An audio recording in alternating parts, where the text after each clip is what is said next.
두 번째, 우리가 주님 안에서 산다는 것은 무엇인가? 본문 9절과 10절 말씀입니다. 함께 읽어볼까요? 시작. 그 안에는 신성의 모든 충만이 육체로 거하시고 너희도 그 안에서 충만하여졌으니. 여기까지. 자, 그리스도 안에 산다는 것은 육체적으로 하나님의 신성에 충만하게 거하는 삶이다 라고 합니다. 이것은 다시 말하면 우리의 몸이 성령으로 충만한 삶을 사는 거예요.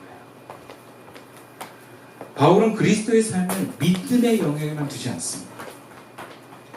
바울은 골로새 교인들에게, 야, 예수 그리스도가 어떤 분인지 알아?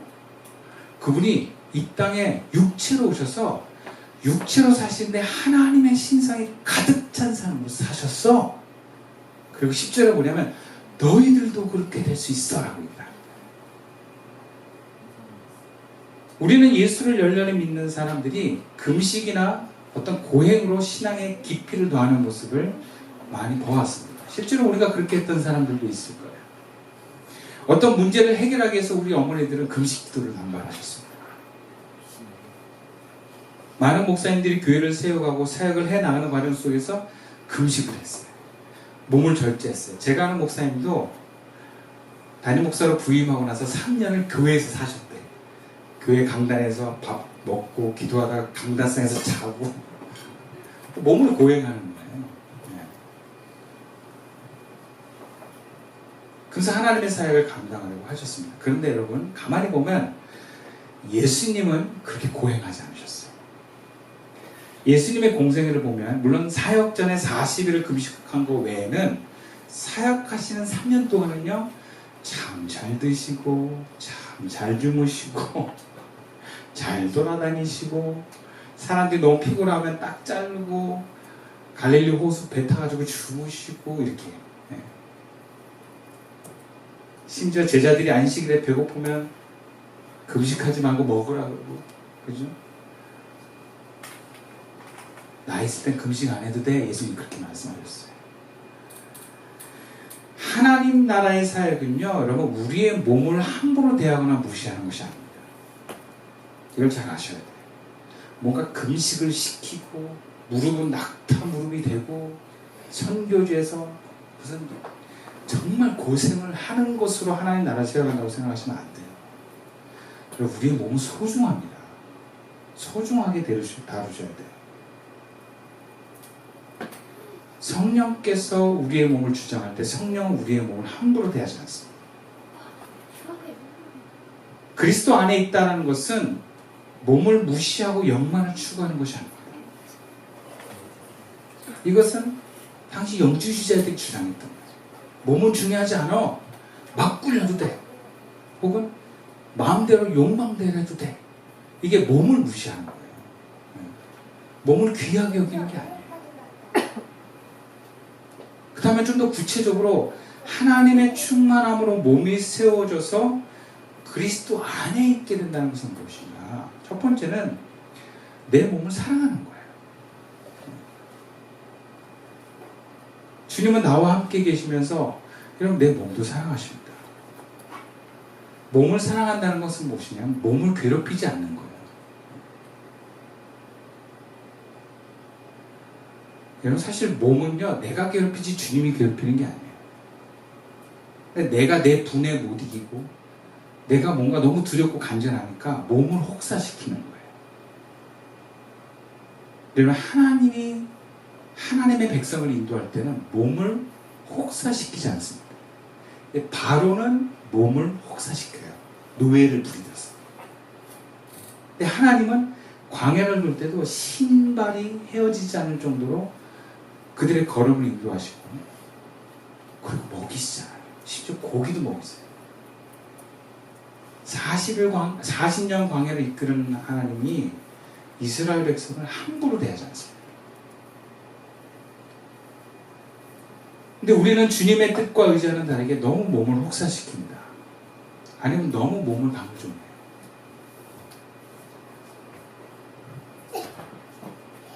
그래서 그리스도 안에 있는 몸은요 에고의 뜻에 끌려다니거나 흔들리지 않습니다.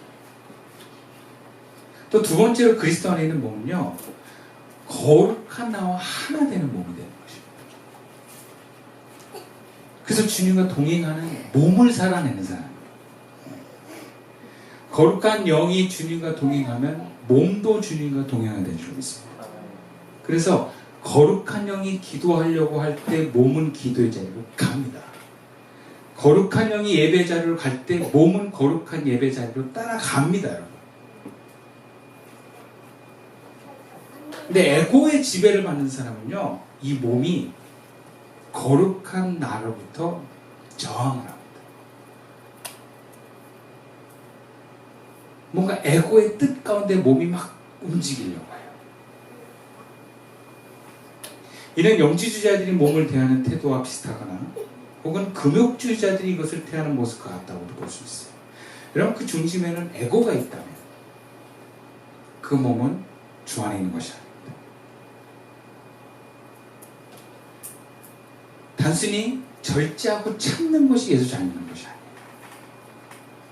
몸이 처음부터 주님의 뜻을 잘 따르진 않을 수 있지만 점점 이 몸이 주님의 뜻에 순종해 나가는 것이 여러분, 우리가 예수를 잘 믿는 사람입니다. 근데 많은 경우 우리가 이 몸을 율법을 통해서 자꾸 세우려고 해요. 골로새 교인들도요, 구원의 자유함을 얻었음에도 불구하고 그들의 몸까지 구원에 이르는 데 있어서는 유대 율법주의를 자꾸 데려와서 영지주의의 어떤 법을 데려와서 몸을 거기에 끼워 맞춤으로 완성해 가려고 했어요. 여러분, 성령이 없다면 율법의 삶의 방향이 우리를 죄로부터 좀 구분해 줄 수 있는 도움은 받습니다. 그러나 예수를 믿고 성령이 임하는 사람은 여러분, 그 몸이 성령 인도를 따르는 것입니다. 여러분, 율법을 초월해야 돼요. 법 안에 있는 사람들은 성령 안에 자유함이 없습니다. 딱딱합니다.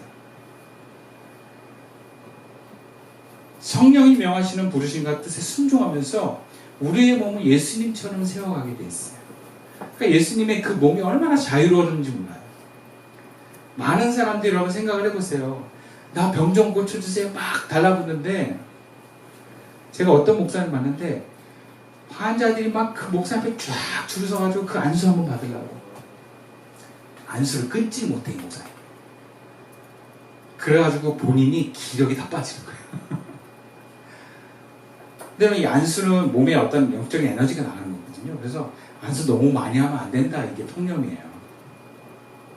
근데 어떻게 그 안수 저는 그런 경험이 있거든. 내 앞에 쌍까지 안수해주고 나 앞에서 딱 끊어지는 경험이 있어. 그럼 되게 이상해요. 그러니까 그걸 아는 사람들은 어떻게든지 한 사람을 더 해주려고. 그 목사님들이 무리를 해요. 예. 사역하시는 분들 보면, 특히 뭐 큰 교회나 사역이 많은 목사님들 보면 다 몇 번씩 쓰러져요. 병원에 입원하고. 여러분, 예수님은 안 그랬어요. 예수님이 얼마나 자유로운지 몰라요. 심지어는 그 당시 사람들이 가지 말고 돌아서 가는 그 사마리아 땅에도 쑥쑥 걸어가시잖아요. 거침이 없습니다. 부정탄 사람이라고 하는 여인이나 혈루병 걸린 여인 가리지 않습니다. 예수님 포용하고 수용하고 만나주십니다. 이게 몸이 자유로우신 거예요.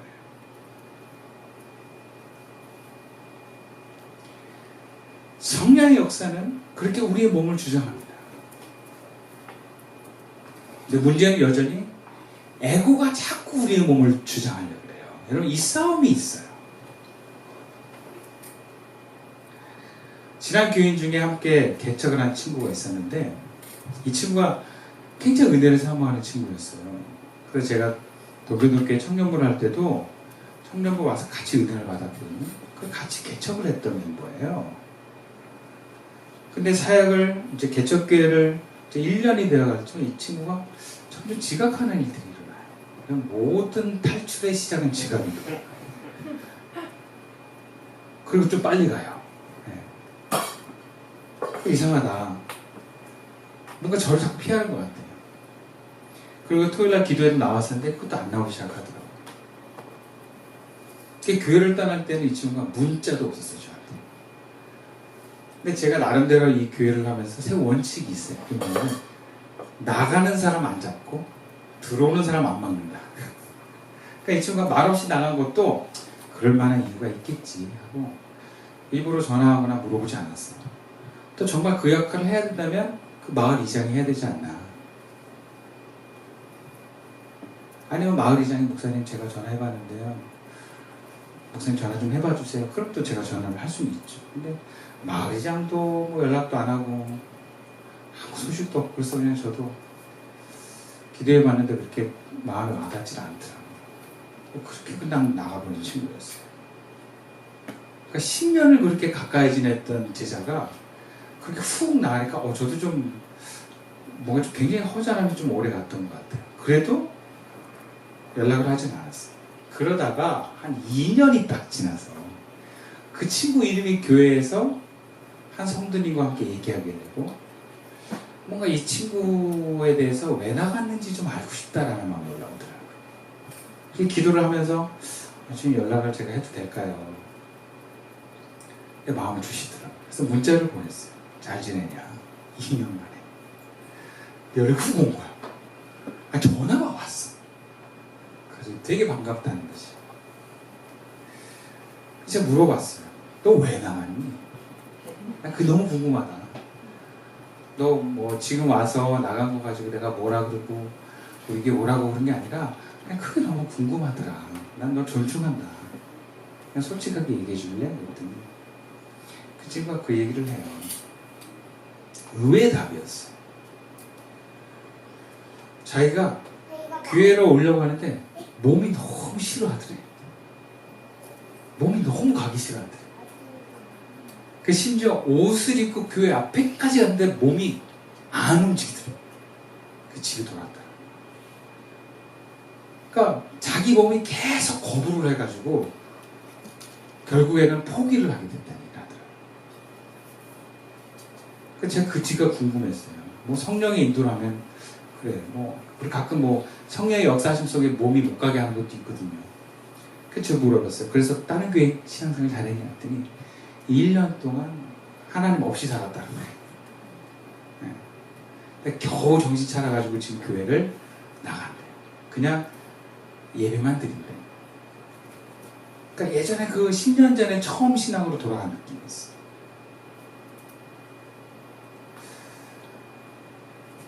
그럼 많은 경우 우리가 신앙생활을 제대로 하고 뭔가 예수님을 닮고자 하는 변화를 이루어가는 과정에서는요 저항이 있어요. 특히 에고가 감정과 몸을 통해서 저항해요. 그래서 그 저항에 우리가 순응하게 되면 그럼 신앙은 거기서 멈춰버립니다. 그럼 그때 몸이 싫을 때 여러분 몸을 던지셔야 돼요. 그 몸이 저항할 때 그 몸을 십자가 못 받고 가잖아요. 그 변화가 일어나요. 근데 그 한 단계를 못 뛰어넘어요. 참 그게 좀 아까워요. 이 친구도 거기서 그냥 몸이 탁 왔더라면 어땠을까? 아깝다. 아깝다. 아니 정말 몸이 힘들면 나한테 전화를 해가지고 목사님 저 업고 올라가 주세요. 그러면 제가 데리고 올 거 아니에요. 끌고서라도 올 거 아니야.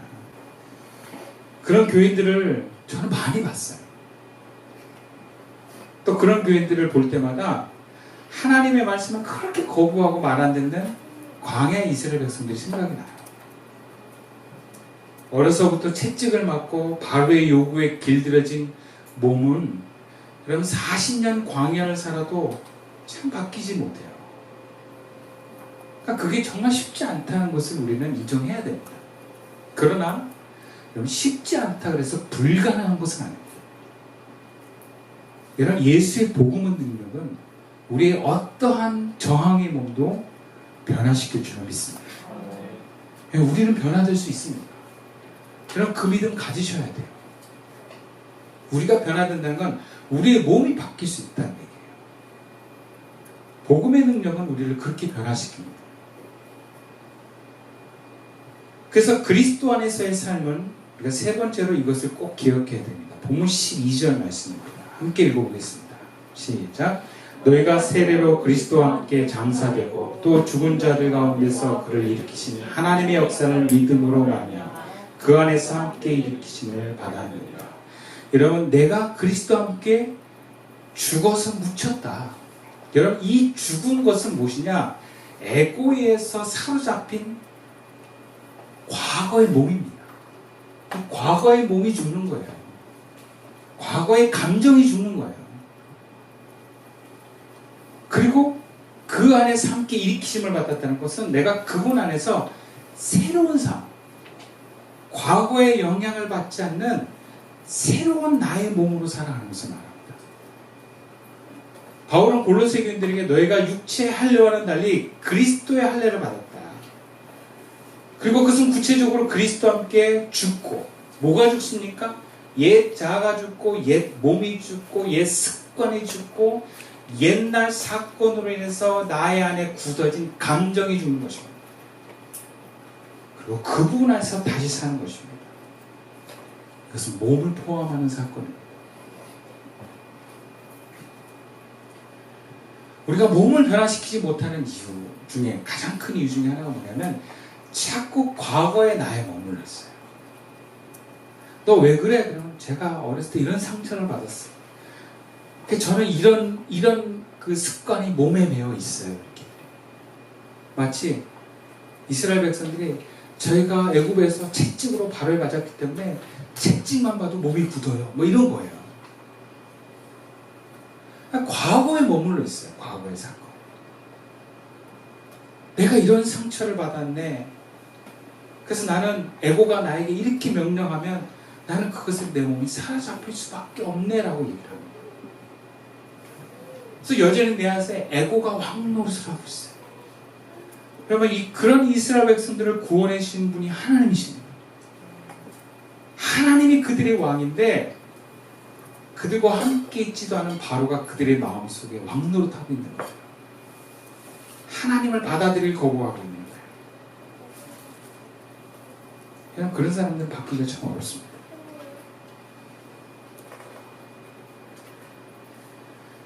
물론 과거가 나에게 큰 사건일 수는 있어요. 아무도 내 사건을 이해할 수 못해줄 수 있어요. 내가 얼마나 힘들었는지 알아? 내가 얼마나 외로웠는지 알아? 아무도 몰라요. 그렇다 그래서 나의 변하지 않는 몸이 정당화될 수는 없습니다. 왜? 우리는 예수 그리스도와 함께 그 몸이 죽은 사람들이기 때문에 그래요. 그럼 그 몸이 왜 아직도 여전히 내 안에서 주장하느냐? 그건 거짓이에요, 여러분. 가짜예요. 가짜에 속아 넘어가는 거예요. 가짜 진실에 우리가 귀를 기울여서 그런 거예요. 과거의 나를 떨쳐버리지 못하는 사람은 과거의 나가 오늘도 나를 지배하고 있다는 잘못된 사실에 의존을 하고 있기 때문에 그렇습니다. 그럼 그런 사람들은 어떻게 됩니까? 본문 16절과 18절에서 바울이 이렇게 얘기합니다. 그러므로 먹고 마시는 것과 절기나 추하루나 안식일을 이유로 누구든지 너희를 비판하지 못하게 하라. 18절에 아무도 꿈에는 겸손과 천사 숭배를 이유로 너희를 정죄하지 못하게 하라. 지금 골로새 교회 안에 어떤 절기와 예식, 음식 먹는 그런 조항들로 사람들이 왜 안 지켜? 지켜야지. 뭔가 그걸로 사람들을 비난하고 정죄하고 강요하고 있다는 거예요. 근데 정죄받지 말래요. 강요받지 말래요. 그거 무슨 얘기예요? 무시하라는 얘기예요. 왜 거기다가 너희가 힘을 주고 권한을 주냐 이거예요. 정죄받는다고 정죄한다고 정죄받지 말라는 거예요. 마찬가지로 천사 숭배하는 사람들이 왜 너희들 천사 숭배 안 해? 그럴 때 그 사람도 정죄 못하게 하네요. 그거 무시하는 얘기예요. 우리 안에 나를 주장하는 내 에고와 과거의 어떤 왕노릇하던 에고 상처들이 나에게 뭔가를 주장할 때 이렇게 무시하는 얘기예요. 가짜잖아 너희들. 그리고 메시지 성경에 이걸 뭐라고 해석을 하냐면 16절을 이렇게 해석을 합니다. 그러므로 음식, 예식, 축제일과 관련된 세부 조항들로 여러분을 압박하는 사람들을 그냥 내버려 두지 마십시오. 18절도 여러분을 굽신거리게 하고 천사에 빠져있는 자신들과 한패가 되게 하며 환상에 매달리게 하여 여러분의 삶을 조종하는 사람들을 용납하지 마십시오. 이런 바뀌지 않는 사람들을 보면요, 자꾸 용납하고 그대로 놔둬요. 변하는 사람들은 용납하지 않습니다. 쫓아냅니다. 끊어냅니다. 과감합니다. 바울은 골로새 교인들을 혼란케 하고 유혹하는 이들을 내버려 두지 말고 용납하지 마라. 여러분, 우리 삶 안에서 나도 모르게 자꾸 옛 습관에 사로잡힌 감정과 행동들이 나옵니다. 여러분, 이거 내버려 두지 마세요. 누르지도 마세요. 없어지지 않습니다. 이걸 직면하셔서 정체를 밝힌 다음에 버리셔야 돼요. 아니면 구약의 이 제사법으로 얘기하면 불로 태워버리셔야 돼요. 번제단에. 이건 과거의 내 흔적과 그림자일 뿐이지 내가. 물론 여전히 내 감정은 거기에 요동할 수 있어요. 그럴 때마다 여러분, 감정이 여러분이 아니에요. 그 감정에 사로잡히지 마세요. 그럴 때마다 여전히 이것이 나에게 있구나.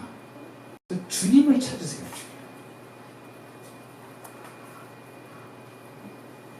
내 과거가 어린 시절에 상처를 받았던 어렵고 힘든 환경에서 내가 그런 습관에 빠질 수밖에 없다 할지라도 여러분, 그것을 통해서 에고가 왕노릇하게 내버려 두지 마십시오. 예수 믿고 구원받은 사람들이 그 삶이 변하지 못하고 몸이 바뀌지 못하는 가장 큰 이유가 마음 안에서 왕노릇하고 있는 그 에고를 용납하고 내버려 두기 때문이다라는 것을 잊지 마십시오. 자극이 왔을 때, 위협이 왔을 때, 몸을 이용해서 감정을 이용해서 피하고 도망가 버릴 때 이것을 미루지 마십시오. 직면하십시오. 여기서 인생이 갈려요. 나중으로 미루고 내버려 두는 사람은요, 신앙의 발전을 못하고 처음으로 돌아가요. 그리고 또 그 기회가 언제 올지 몰라요. 내 변화에 성공하는 사람 보면 그를 포기하지 않습니다. 내가 고치겠다. 세상의 모든 학문도 그렇고 예술 영역도 그래요. 성장해 가는 과정에서는 항상 문제점을 발견하고 지적하고 고치는 과정을 반복하게 돼 있어요. 그럼 이것을 게으리하고 미루는 사람은 2로 3로 끝나요. 근데 이것을 부단히 고치려고 애쓰고 노력하고 끈질기게 붙드는 사람은 언젠가는 해결됩니다. 여러분, 우리의 몸과 감정은 반드시 바뀔 수로 믿습니다. 그걸 믿으셔야 돼요. 변하지 못하는 사람은 변하기를 포기하고 무시하는 사람. 저희 집안에도 그런 어떤 집안의 많은 죄와 문제들을 봐요. 저희 할아버지와 아버지를 보면서 늘 내 문제처럼 보는 것이 혈기입니다. 혈기. 분노. 가보면 저희 집안에 분노가 많더라고요.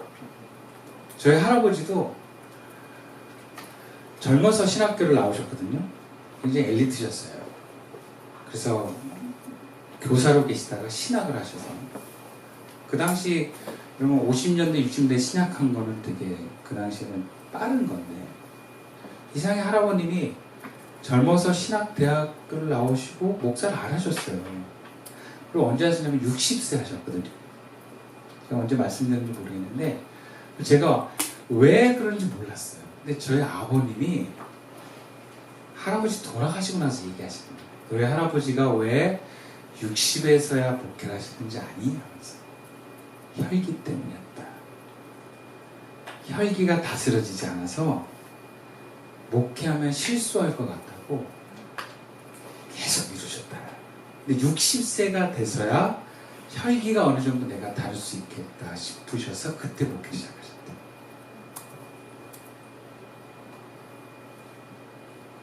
근데 저도 기억이 나요. 우리 할아버지 혈기.